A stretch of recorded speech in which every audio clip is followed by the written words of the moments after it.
Yeah, I went to 4 colleges in 2 years. No one will publish it. I don't have an agent. No one will read it. I mean, why would they read it? I'm not a parenting expert. Like every excuse you could give to the Lord. But I kept hearing it. I just was like, okay, I've got to figure out what to do with this because I didn't know where to start. Well, I found out a friend was a writing coach. And I thought, well, I don't know what that is, but at least something has to do with writing. So I called her up and said, Diane, would you meet me for lunch? I've got to show you this thing. And she met me and I showed her my 15 things and I said, Diane, is this a book? And she looks at it and she goes, yes, it's a book. I'm going to help you get started. You're going to write it and we're going to get it published. I mean, how do you say no to that? It's kind of like, well, okay, now I have no choice, but I did it. Within about a year, I got that book written, got it published without an agent. None of it made any sense except it was the Lord. And that's what I call a God dare. Because I thought to myself after that, I thought, Lord, you dared me to write that book. I know you were daring me to see would I step out. Hi, and welcome back to Old School. Today we're going to have as our teacher in class, Kate Battistelli, the author of The After Party of the Empty Nest, Mom is Not Your Only Name. And boy, is that a story, because my daughter was in a small Christian school for all of her schooling, and I was constantly just Maya's mom. So we have such a great conversation about her new book, also about The King and I. I'll just throw that out there and make you have to listen to find out what's going on. She's been an actress, a food blogger. She's homeschooled her daughter. She has an only child. Her daughter is a pretty well-known, famous Christian artist. So we just talk about a little bit of everything today. So I want you to welcome to class, Kate Battistelli.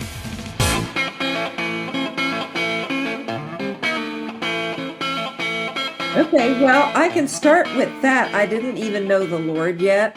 Okay. But I started out, I remember I moved to New York. You know, I wanted to be a singer. I went to 4 colleges in 2 years. I didn't graduate from any of them because it wasn't filling what I wanted. You know, I wanted to be a Broadway star. I knew I could sing. By the time I moved to New York, I had some good experience, developing a resume. Well, I was in my mid-20s and I get a call from my agent one day and he says, Kate, I'm sending you out for an audition for the understudy for the leading lady of a big national tour of The King and I starring Yul Brynner.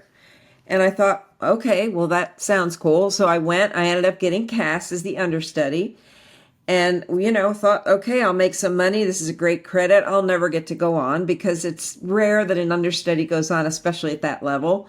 So, off I went. I'm in the chorus and about 2 months into the show, I come into the theater one night. Now, this is 1981. No cell phones, no computers. You can't get a hold of someone during the day, especially when you're staying in a hotel in some strange city. So anyway, I'd been out all day. I didn't know what's going on. Well, I come in to the theater at 7:15 for an 8 o'clock show. And as I enter the stage door, the stage manager runs to me, grabs me by the lapels and says, she's sick, you're on.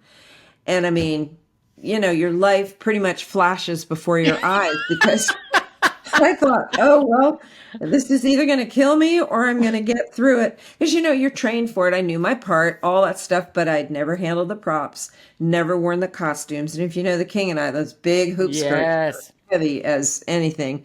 I'd never done a scene with Yul Brynner, who at that point, for your younger listeners, they may not know who that is. But if you've seen the Ten Commandments, he played Pharaoh, Love a that. bald guy. But I mean, most people know The King and I, but not everybody's Or seen. Westworld. Yeah, or West. Oh, I forget about that one. Yeah, Westworld.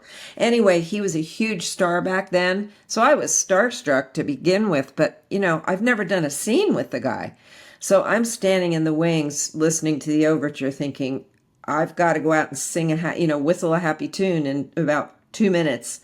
Terrified, but I learned in that moment, and I taught our daughter, sometimes you just have to do it afraid. There's times you cannot back out. I could not back out. That's what I was trained for, what I was getting paid for. So I did it. I didn't die. I ended up doing the show for 2 weeks with him while the leading lady was out with pneumonia.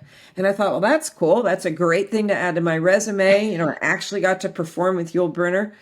But that's not the end of the story, because about a month later, I get a call from one of the producers one morning, and he says, Kate, Mr. Brynner has bought out the leading lady's 2-year contract, has sent her back to New York, and he wants you in the leading role.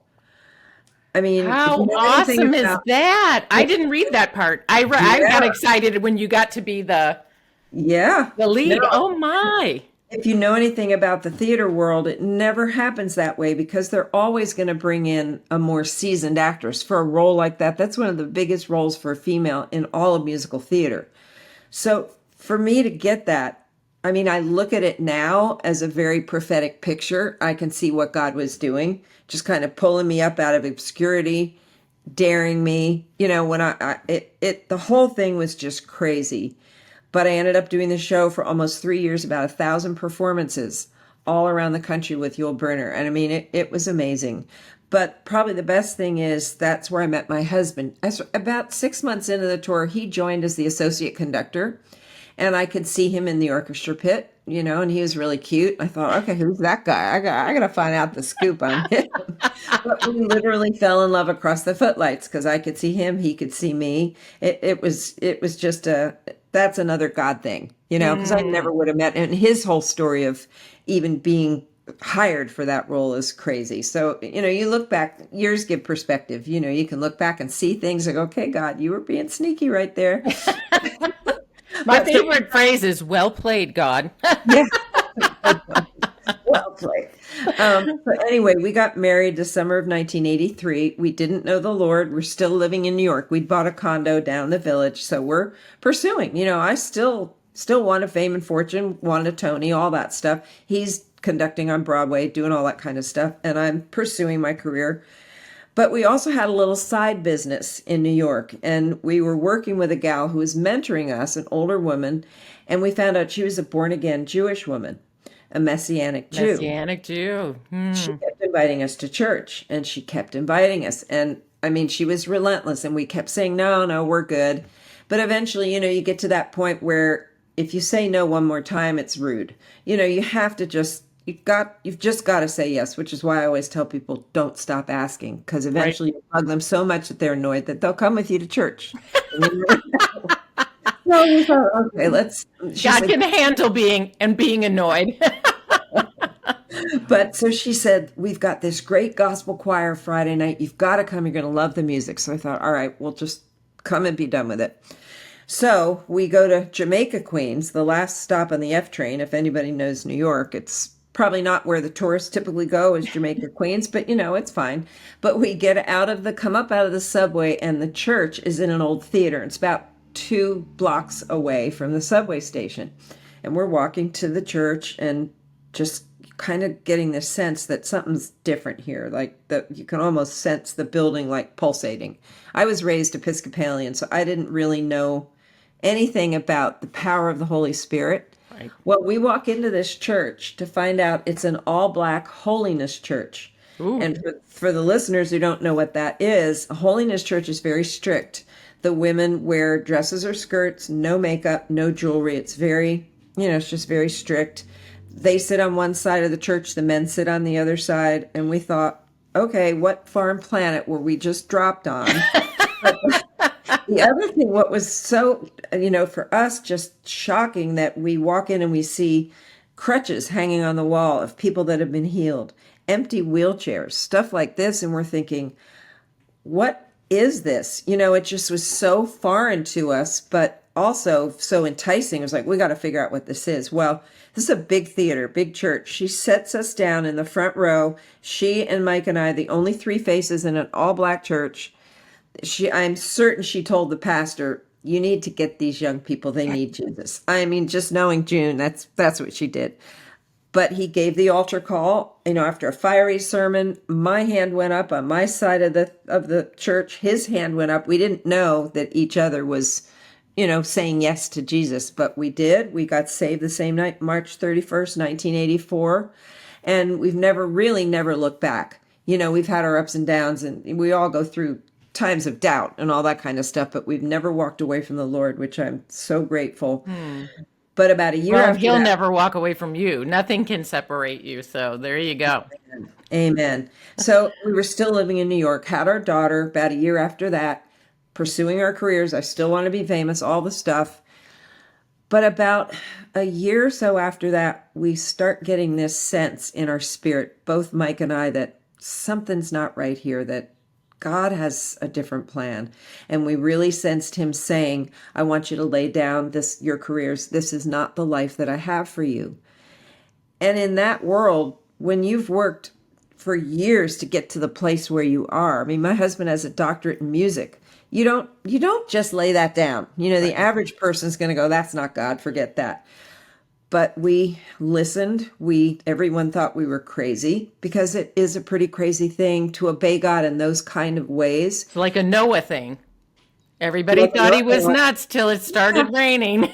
And like an Abraham thing, God says, leave behind everything, your family, your land, your everything. Go to a place that I'll show you, but I'm not going to tell you, you walk in obedience. And that's what he was saying for us. We had no clue what we were going to do. We're both from New Jersey, so we moved back to New Jersey thinking, well, if this doesn't work out, we're still only 45 minutes from Broadway. We can get back quick. But, so we moved to New Jersey, and our daughter was young. We had our home business, kept doing that. I started homeschooling back in the 80s, way before it was cool. When there were no computers. It wasn't that fun. Okay, well. The Encyclopedia Britannica was the Google. I wish we still had those. They were so great. I have a set right in this room with me from my grandparents. It is the coolest thing ever. My daughter was just like, that is so cool looking. Cool. We had that. We had World Book. I remember, God knows where they all went, probably a thrift store. But anyway, so we moved there, then down in Florida. We were there 20 years. That's where we raised our daughter. And, just homeschooling, having our home business and raising our daughter. She went off to Nashville. She's become, Christian music. Big Francesca Battistelli. So, but raising her and figuring out as she got older, what is all this about, and focusing fully on her until she moved out and went to Nashville. And then I'm sitting there going, well, God, that was really fun. But now what else am I supposed to do? Which is where so many women find themselves when they hit the empty nest. Absolutely. In fact, when I usually try to get a hold of the book when I'm going to have someone on and read some portion of it, which I wasn't able to do. But as coincidence would have it, which I don't believe in coincidences, I believe in divine appointments. My daughter she'll be 25 in November, and she just moved out in January for her first roommate experience. It wasn't under any bad circumstances. In fact, she listened to her accountant mama to make sure she kind of had herself situated. Yeah. And so I'm very happy. She's happy. But after my divorce, there was already a layer of like loneliness because, she has her own life, and I'm not going to make her fill my gaps. You know what I mean? She's been very cognizant to check on me and what have you. But, that's not her job. Right. So when she moved out, I was like, yay. And then the door shut and I was like, and not necessarily because of an identity thing. It was just she's my peanut. She was an only child too for me. And I was like, well, that's not fun. No. And I mean, it's lonely. And I think that's one of the things that you can read all the books, you can talk to all your friends, until you're in it. You really don't know how hard it is, at least in the beginning. It can stay hard if you let it stay hard. Mm-hmm. But that's one of the points of this book is you've got to get out. God has a whole second act.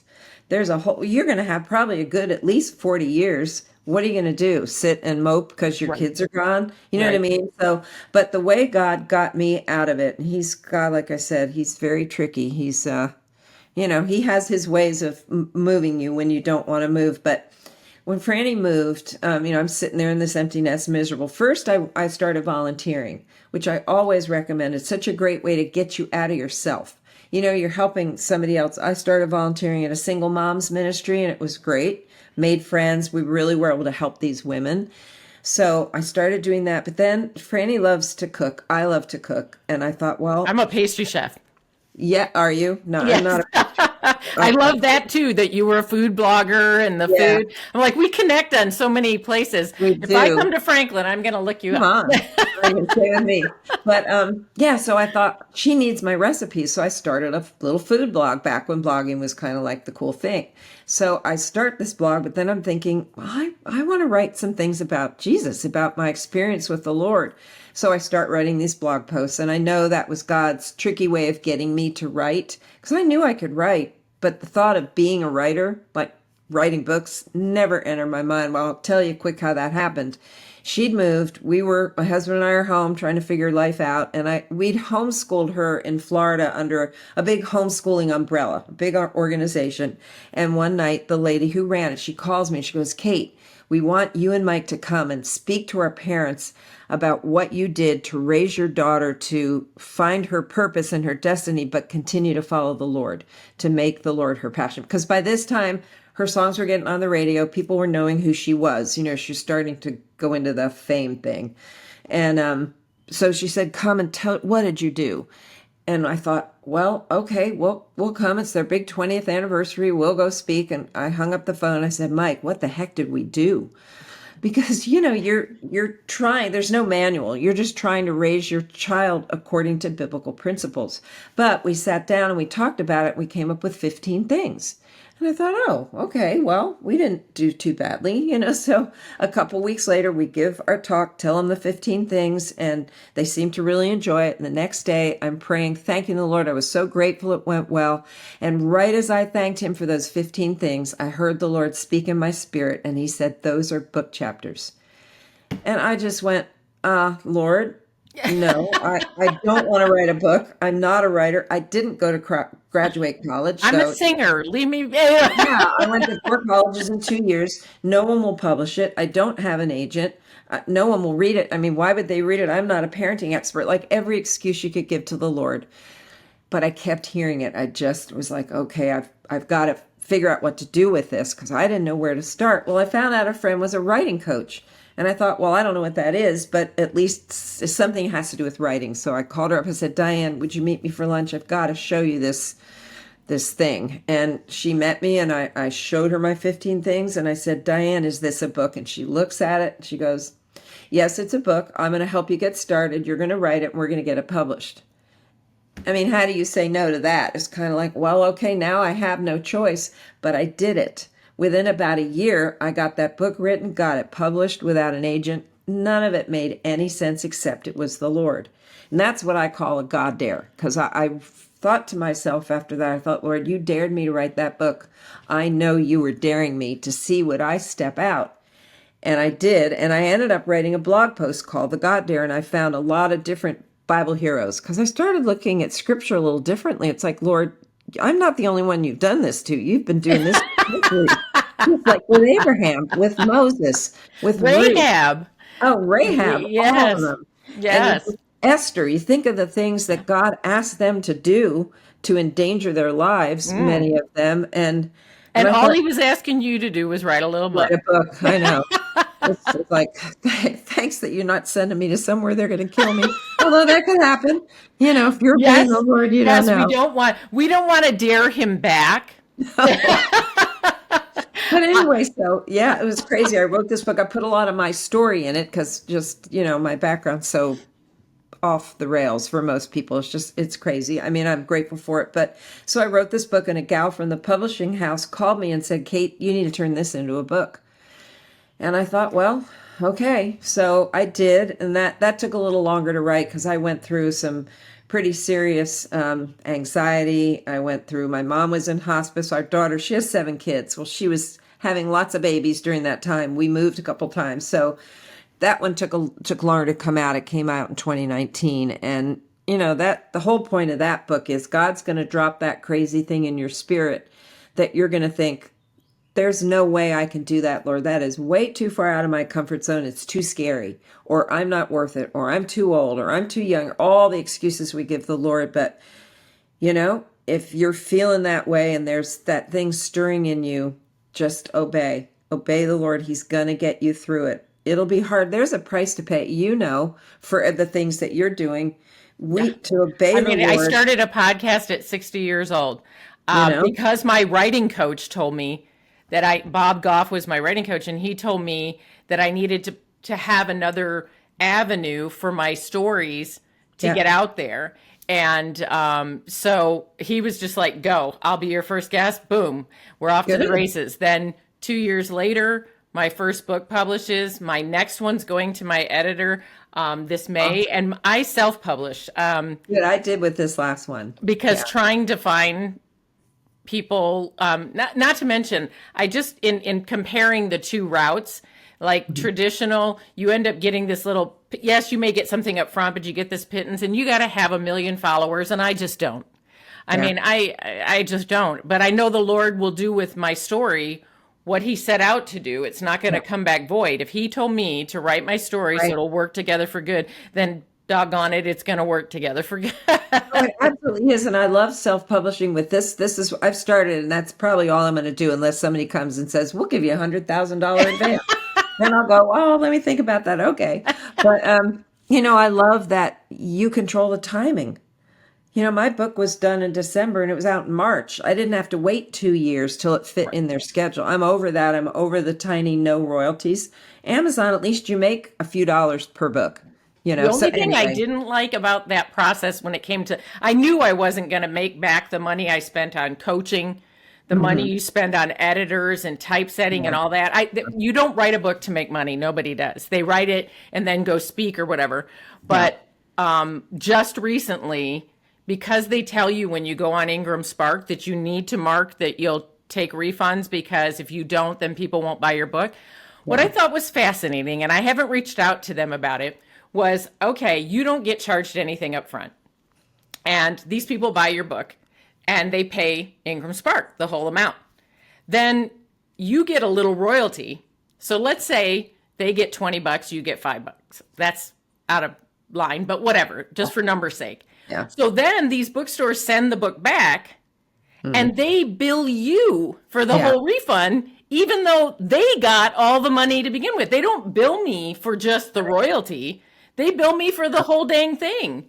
And I'm like, that doesn't seem just even just, let No. alone like, It's not. yeah. And I don't recall in all the material understanding that, Yeah. because they gave you choices of a refund and mail it to you, or a refund and destroy it. And I thought, you've already been paid. Yeah. Why should somebody sending it back? You know what I mean? I just was like, oh. But anyway, I've loved the self-publishing process. I loved I my do too. book launch. I had so much fun. And the people I have met online in the Christian space, in the writer space, in the podcast spaces, they are so inspiring and encouraging to me, even more so than maybe some people nearby me with skin on. You know what I mean? Like, Oh, yeah. yeah, so much It's fun. a good community. Yeah. It Now, is. are you with an agency? I'm not. You're not. Okay. I did go out. My writing coaches said that it is a good exercise. And some people strike pay dirt. They go Yeah. out and start sending queries, and that's a God thing that you get someone. My book, as some people phrase it, had a bold choice for a cover. I was abused as a child. It's a 2-part memoir. It's a picture of me holding my knees. I'm not clothed, but you don't see my bits. Yeah. And my niece did makeup. She's done like movie makeup or whatever. And I had it's called butterfly stitches. I had a butterfly stitch and a black eye and a busted lip. And so I was told out front that agents and publishers would make me change the cover, would make me change the title, would make me change everything. And I was like, you know what? I'm a little set in it, but I did query for the experience. And I wrote a couple book proposals for the experience. But yeah, I'm okay not having an agent now. I'm not even going to try for the second book. Yeah. Yeah. And they may find you. Yeah, maybe. know, I bet you know. I did a boot camp with somebody, Hay House, and they said that they actually have a department that does that goes on Amazon and goes on various places and just keeps an eye out for somebody who's got some traction to maybe see about. But they also say that sometimes when they do that, they make you change everything again anyway. So then it's like, well, your original audience that got you to that doing good point, you're going to alienate them by like completely making it not look good. But I don't know. When somebody, like you said, if they offer you some lovely advance check, it changes everything. Well, and the thing is, in today's environment, with all the talk about abuse and trafficking and all that, you'd think it would be something that would be picked up. I mean, it just makes sense to me, Yeah. but Well, and especially from a especially, I Christian think some of it perspective. has to do with the fact that for me, the thread through all of it, and I do break my book out into emotional, spiritual, mental, and physical, and then I break it out into seasons of my life. And so the second part is the last season, which is through my marriage and divorce. And then it has a workbook on the back end. But I truly believe that the Holy Spirit, we receive him upon salvation, but it's not that he wasn't there beforehand. He wasn't Yeah. there before imparting knowledge, imparting wisdom, drawing you, whatever it might be. That when I was like little and getting some of the worst beatings I had or the sexual abuse, that he was our little brains, our hearts, our souls, and our bodies are fully formed, and they have an action that we start healing the moments that things happen, that we're hurt. They also start processing when we have joyful things happen. I want to repeat that. Here comes mama. She's the food supply. I like that. We're going to take part of that again. So I honestly believe the Holy Spirit is the only way I survived to the point where now to work together for good for others. And so that is what the Lord has walked me through, every bit of it, the title, the cover, how I've laid out my story, the timelines. I listen to him every morning. I have a conversation with the Holy Spirit, with my Abba Father, and with my King Jesus in my living room, because they are very distinct. And I talk to them about whatever it might be in their wheelhouse, if you will. I know they're all God, but I'm just saying. So Well, I love this. I can't wait for your book to come out, because I'm totally who you're talking to. For 18 years while she was at a Christian school, all I was Maya's mom. well, that's the thing. We are so in that role that Yes. then all of a sudden they don't need us that way anymore. We're not the loudest voice in their head anymore, and it's hard. It's tough to let go of, and I realize that in the book. I really try to give women space. Actually, I'm coming out with a like a companion devotional journal Oh, that'll cool. goes a little bit deeper and gives them a chance to journal some of the things they're going dealing with, and prayers that they can do, but. It's hard, but there's a purpose for it. We're gonna get past it. And the thing I'm trying to tell women, really talking about now, is look at the season in history God has put us in.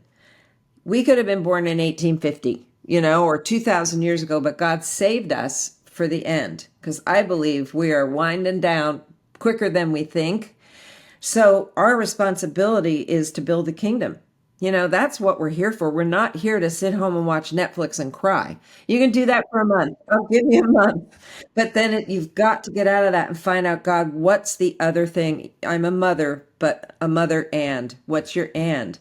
What's that thing? For me, it was mother and author and podcaster. I tell women all the time, if you told me 15 years ago, Kate, if you had told me that in 15 years you'll have written 3 books, you'll be part of a podcast, you'll be speaking around the country, I'd have said that you're out of your mind. That's not me. You're But smoking a God, special crack. yeah, you're crazy. But God says that is me, and that's the thing. I had to accept that He's given me a new role. I have a new purpose. I'm not mothering 100%, even grandmothering. I see Right. them every week or couple weeks, and that's wonderful, but that's not my purpose. My purpose is what God has given me through writing with youth, same thing with podcasting. That's our mom and so what is it? What is that thing? And to me, it's all a matter of obedience. It can either be a big thing, you sell 1 million books, or it can be ministering to the people in the Alzheimer's unit, in the hospital that needs someone to come and speak to them about Jesus. God is looking at the obedience. He doesn't care less about the size of whatever it is you're doing, but he cares about, are you going to obey me? Are you going to walk the path I'm telling you to? Because it's a narrow road, Jesus said. It's a narrow road that few find. And if you want to be one of the few, you've got to obey. You got to obey in the hard, and obedience, obedience is not easy. No. Obedience, you as a writer, for me as a writer, there's a lot of things you have to say no to because you've got a deadline. No, sorry, I can't go shopping into the mall, girls, and out to lunch and have fun because God, not that I'm better than that. It's just I can't. That's the road He's And called it's me. not a have to do. You know what I mean? No, I have enjoyed it. Try to make sure that I'm careful with my language, even when I'm by myself, because our body doesn't know the difference when we kind of right? have do some sort of oppressive language. But I Yeah. get to go right, and and Yes. especially after I've done my Bible study and my prayer time. I find, which of course, no coincidence, I find that's when I have the best inspiration to go massage those words or add to those words and get myself going. And I have a deadline of May 9th for my Okay. second book. Yeah. So Do it. I'm like, under the gun, but I feel good. I feel like it'll be more than ready. I'm kind of a type A personality, so I've given myself time to like read it through a couple times and do my own little edits and stuff. But yeah, I like the other titles. I do. I mean, Mhm. I'm not going to say that there isn't loneliness because of the divorce, because that isn't what I thought my life was going to do. But Yeah. I didn't pray. I go into this in my book. I didn't pray about whether I should be dating, living with, or marrying my ex. So I'm not like Adam. I'm not like God, that man you gave me. I mean, I am responsible, at least in, some part, for the outcome of my marriage. Now, he was infidelitous, if that's a word, Yeah, it is now. adulterous. Anyway, so that was like the final straw, but nonetheless, there's accountability that I was not being obedient. And trust me, when you talk about obedience being hard, the Lord is persistent. If you keep failing the test, He doesn't mind letting you take it over and That's true. I'm not a person. I'm a person who's a little academic, so I go nuts when I fail a Yeah. test. So I think you kind of touched on it right now, but if there was a couple of takeaways that you want to kind of put out as teasers for ladies to go get your book, what would those be for? And I'm sorry, I needed to read the title. I haven't done that. Oh, The that's After Party of the Empty Nest. Mom is not your only name. That way you all understand why we're yeah. joking around about mom. Yeah. But what would your couple of, kind of teaser takeaways be? I would say just know that there's more. Don't give up if you're facing it's graduation time. Lots of kids are going to be graduating. That thought is going through a lot of moms' minds that, oh gosh, they're going to be gone in a few months. This is my last time to hold on. No, this is your time now to start thinking about what's coming next. What is next for you? What does God have? Really pressing in prayer. Some of you may already know. Some of you have had that little inkling since high school that, oh man, I know I'm supposed to go do that. I'm supposed to start my own business, go back to school. Maybe you want to be a politician. There's a million things that God may have already been telling you that you've been wrestling with. Now's the time to really pray through and think about it. If you've still got kids at home, now's definitely the time to plan for then. Because my mistake was I never planned. I just never thought about it. It never occurred to me that she'll be gone and I'll be alone. And it'll be really quiet, He's never leaving. Yeah, it just didn't connect. And so many women hit that place, or they're so scared and miserable before the kids leave. Just know God has a whole other second. The second act's always the better part of the play, right? Right? Everything, you find everything out. That's the best part. So know that the best is yet to come, I think, for a lot of us, because mothering is a wonderful season, but it's going to come to an end for every one of us. And I mean, there are exceptions to that. You may have a handicapped child. There's a lot of things that aren't true for some moms, but the majority of us are going to go into a whole other thing, and you don't want to waste this time. We have such a short time to get people into the kingdom. Have that in the back of your mind, Lord. What is my place in that? What's my job? How do you want to use me? So be aware, pray, and ask the Lord. Trust me, He will show you. It Oh, I might take believe time. that. It took me a little bit of time. It wasn't like in the first month. It was a couple of years of trying to figure all this out. But just be waiting, be listening, be bold, and take that step. Take that God dare. it is an after party. It may not feel like it right now. You're thinking, she's crazy. It's not a party. It is when you get to the point where you say yes and you start moving in that new thing. Then you're going to go, oh, this is good. This is maybe fun, depending Makes on you what feel it is. fulfilled and stuff. And Yes. and it's so funny because it's not a if, it's a when, Yeah. unless, and then you want to go talk to some parents whose kids failure to launch, if you will. Like, Yes. you love your children, but do you really want them to stay with you into their 40s, living on your, in the spare bedroom? So, if we can kind of maybe take that little bit of a turn to realize that some of our second act is also getting to stand back and let our kids be what God intended them to be as well. And when that goes well, it's okay if, I think personally, it's okay if we kind of go, hey, I did okay. Yeah. But also, like you said, that failure to launch, sometimes we need to push them out of the nest. There are birds that will do that. We have a nest right now up in the eaves on our porch, and she's getting ready. She's fixing, as they say down in Tennessee. She's fixing to push those birds out because they won't go otherwise if you're doing everything for them. But that's a whole other conversation. Right. Is Who wouldn't? this Who wouldn't? Yeah. generation? It's a crazy thing. But yeah, they need to live life and grow up and mature and go do what you did. Yep. Go show that between you and God, you help bring them into the world, and clearly it's God who saves them. But Yeah. you were, when my daughter comes back and says things to me like, you were such a great example during the divorce, you didn't badmouth dad. I wanted you to be madder, but you showed me what a godly woman should be. Or when she's sitting in my living room and we have dinner and she tells me how X, Y, and Z is happening with her roommate. And because of what I told her, and so I don't jump up and down or point it out. It's just sweet. It's just sweet to hear it said so that I don't feel like, okay, did I do okay, God? Am I well done, good and faithful servant when I let my little chickadee go? Yeah. Well, you're delightful.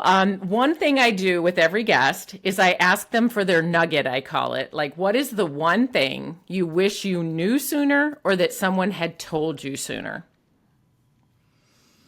I think probably not to be afraid, just not to be afraid. If I could have told my younger self, don't be afraid to do what God's calling you to do. Don't be afraid to step, because I've been afraid of a lot of things. There's a lot of, we didn't talk about a lot of things in my past, but there's a lot of things that have frightened me.